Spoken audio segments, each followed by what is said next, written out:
Visų smagu buvo dalyvauti šitame renginyje, kuriame Back to Lithuania iniciatyva buvo įgyvendinta Stokholme. Susirinko tikrai smagus būrys jaunimo, kurie vienaip ar kitaip, kaip aš supratau, sieja savo ateitį su Lietuva. Tai yra daugiausia žmonės besimokantis aukštosiose mokyklose čia Skandinavijoje, Švedijoje. Na ir tiesą sakant, man pačiam, netgi kaip pranešėjų, šitą konferenciją paliko tikrai gerą įspūdį, nes aš galėjau kaip klausytojas išgirsti tokių įdomių dalykų, pakankamai inspiruojančių dalykų, apie tai, kad Lietuvoje taip pat galima surasti puikių veiklos nišų, veiklos sferų.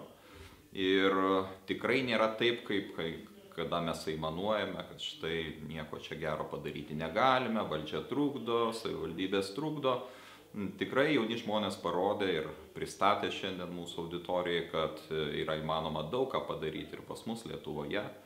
Puikiai padaryti, susikurti savo gyvenimą ir kartu sukurti padorų gyvenimą kitiems aplinkiniams. Taip kad tokios iniciatyvos, aš manyčiau, tikrai yra labai prasmingos ten, kur yra klausytojų.